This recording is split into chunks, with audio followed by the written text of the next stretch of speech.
વાર્તાનું શીર્ષક કૈલાસધામ. અપૂર્વા નામ સાંભળીને મંથન સહેજ થંભી ગયો. વાહ, નામ પણ બરાબર છે. જેવું રૂપ સૌંદર્ય, કદ કાઠી, વાળ, દંતપંક્તિ, ચાલ ઢાલ, વેશભૂષા, ખરેખર અપૂર્વા. સર, શું થયું? ચપટી વગાડતા તે બોલી ત્યારે મંથનની તંદ્રા તૂટી. હા, તમે કાલથી જ જોઈન કરી દો. પગાર વિશે પછીથી તમે જાણ કરી દઈશું. છતાંય તે 30,000 તો ખરા જ, બરાબર ને? Okay sir. તે ગઈ, પણ મંથનને મંથન કરવાનું કામ જાણે કે સોંપતી ગઈ. પિતા કેદારનાથ છેલ્લા 5 વર્ષથી વહુની માળા જપીને ફરતા રહેતા હતા. હવે શોધ પૂરી. મંથન મનમાં બબડ્યો.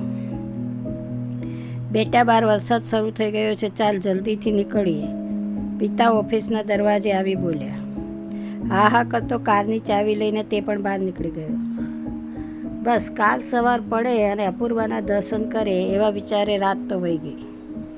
ગાડી ચલાવતા સિટી પ્લેયરમાં ખુશખુશાલા ભર્યા ગીત વગાડતો દીકરાને જોઈને કેદારનાથ પણ વિચારે તો ચડી ગયા. બસ બીજા દિવસે સવારે ફૂલોનો બગીચો જાણે કે હાજર થઈ ગયો, પણ તે ધાર્યા કરતાં મર્યાદાવાળી નીકળી. ગુડ મોર્નિંગ કહેવા તે માત્ર દરવાજાથી જ ઝડપથી વિદાય થઈ ગઈ. પોતાના ટેબલે ગોઠવાઈ ગઈ. થોડી વારે ધીમે ચાલતા કેદારનાથને તેણે જય શ્રી કૃષ્ણ હાથ જોડીને કહ્યા. મંથન તો વળી વિચારે ચડ્યો.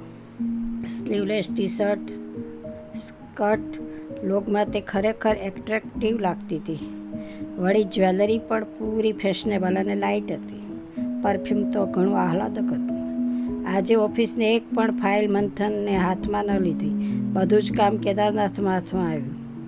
જ્યારે અપૂર્વાનો તો પોતાના ટેબલ પર ખાના પ્રમાણે જે વિગતો ભરવાની હોય તે ભરતી બેઠી રહી હતી. અપૂર્વાના ખ્યાલ બહાર પોતાની વિન્ડો અડધી ખોલી મંથન તેને જોઈ લેતો હતો. 6-12 મહિના પસાર થઈ ગયા. કોઈ જ પ્રતિભાવ અપૂર્વા તરફથી ન હતો.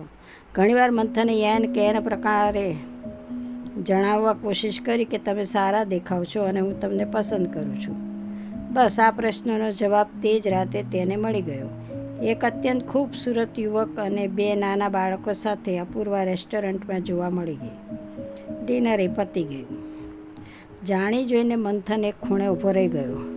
યુવક ખરેખર અત્યંત સુંદર હતો. અપૂર્વાએ બિલ ભર્યું. પછી પોતાના એ જ યુવકની સાથે તેનો એક હાથ અને ખંભો તેણે ઊંચો કર્યો. તે થોડી મદદ આપતો ઊભો થઈ ગયો.